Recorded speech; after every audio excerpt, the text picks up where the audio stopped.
residents of Bora community in the Ningi local government area of Bauchi state have said they have paid over 72 million naira as ransom to kidnappers in order to secure the release of their family and loved ones in 2020.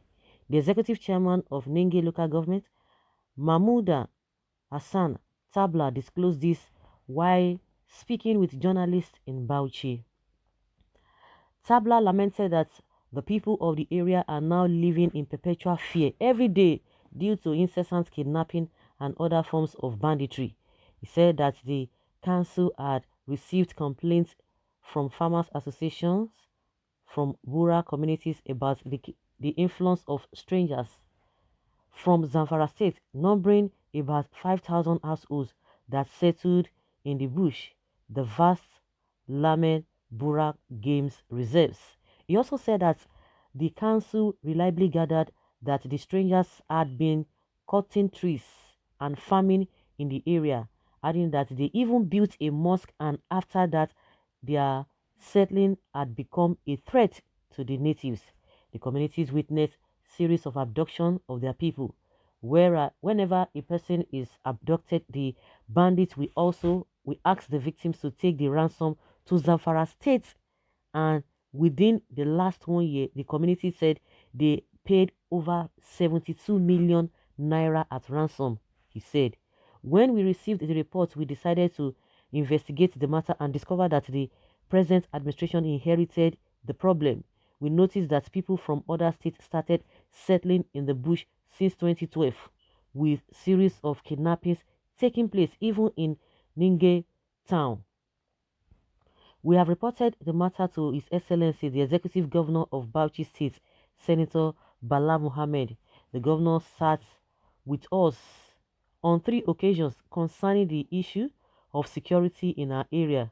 Gladly, the governor took urgent action to address the situation by sending fighter jets that ransacked the bush and cleared the criminals from Lamen Bura Game Reserve. The governor deployed security personnel to protect the people and recruited hunters and villagers as part of an effort to protect the lives and properties of our citizens, which reduced the activities of banditry in our area.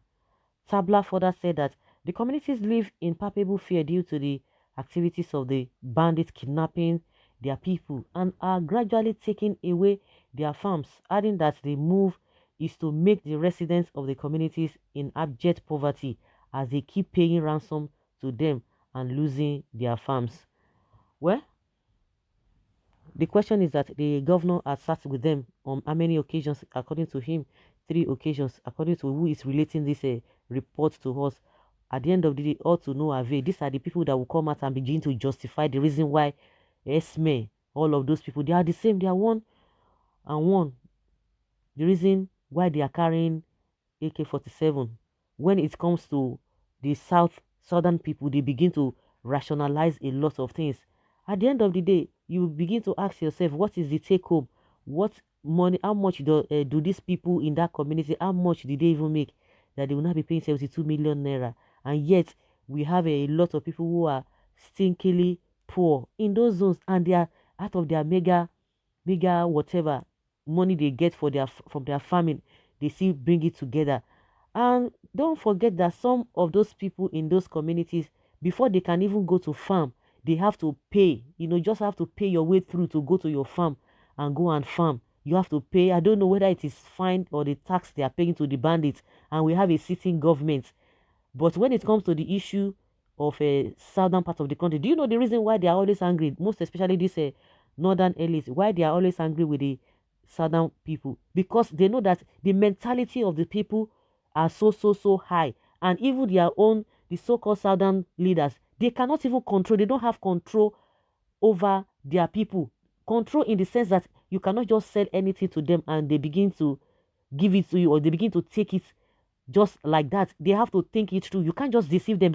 And that is why they are always agitating, or they are always eager or trying to blame the southern governors or the politicians, because the people over there, you can't just tell them any nonsense and they begin to take it from you. And that's why they are finding it so difficult to penetrate fully in the southern part of the country. These are the people, they have not even been able, I mean the northern leaders, they've not been able to get or resolve all the problems they have. But they will be telling the southerners that, oh, especially the southeast, oh, these are the people that want to be president. Is this, if presidency is given to you, is this how you are going to rule the country? Oh, you have to settle yourself, you have to be united, you have to put your house in order. Like, seriously? Oh my goodness. We'll continue to sing it because there's this propaganda, and when I was all going through all these things, I don't even care what happens over there. But my concern is that, why is it that the southern leaders are always quiet and not give it to these people? You are under your own watch. You can't keep your people. But these your same people will leave your domain to come to other people's domain to come and have upper hand. And once they complain, you begin to feel as if you care about your people. I could remember when there was a crisis in Shasha in Oyo State. We saw all the governors, they transported themselves, come to the south, especially Oyo State, to come and to show to the whole world or to their people that they care about their people. But meanwhile, those ones are under their watch, they can't do anything. They can't do anything. But Buhari, the only thing Buhari can tell us now is Igboho and Nnamdi Kanu. And all of them are queuing behind him. Now they have failed themselves, or they are going to spend that 8 years. They are going to spend that 8 years. Honestly, if we say we are not tired, it's an understatement. It's an understatement. The hypocrisy is something else. Just like I was saying, Buhari will not say anything. It's a deliberate act. When you begin to think that they don't know what they are doing. But the unfortunate thing there is that the southern leaders, maybe they are beginning to wake up, or some of them, well, all of them are playing to the gallery, or they are playing politics. They are politicizing everything. It is their own cup of tea. But the reality is there. We all can feel it. We all are saying it.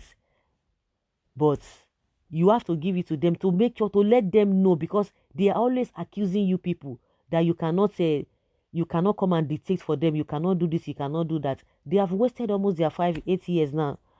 They can't achieve anything. That is why they want to remain adamant. Some people are like, oh, they are agitating, or their agenda, they know that they cannot meet up with their agenda within this Buhari's period, so they want more time. But whatever it is their own cup of tea. It is their own cup of tea. If the southern leaders or the politicians, if they don't have sense, that is their own cup of tea. All of them are even surprised with what Akeredolu is doing, because he's an APC man. So they believe that he's sabotaging the efforts of APC. So he has to support whatever that comes from the presidency, because the power at the center, is APC is at the center. And that is why you hear this man, the Senate president, telling us that whatever Buhari does is the right thing. But this man said, no, that is not the right thing. Well, if he's playing to the gallery, I mean Akeredolu, the reality is facing everybody. It will hit all of them very soon.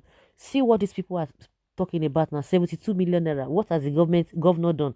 No, they won't do anything. They'll just be holding meeting upon meeting. Well, people's lives are not even too important to them. So, and the people themselves, it's like that is the kind of life they want to live. Because to me, I believe that they are not putting enough effort. If they come out to protest now, or they have conditioned their mind to understand, to believe that to protest or to complain, it is un-Islamic. Oh, don't insult your this thing. Because the insult they talk about, don't insult your leaders. The insult they are concerned about, or they talk about, is when you criticize them, they see it as an insult. They don't want to be challenged. That is the problem the people from that area want. So when they see other people challenging their leaders, they say you are insulting them. So they see it as an insult. So guys, let's hear your opinion and have your take on this. Thank you.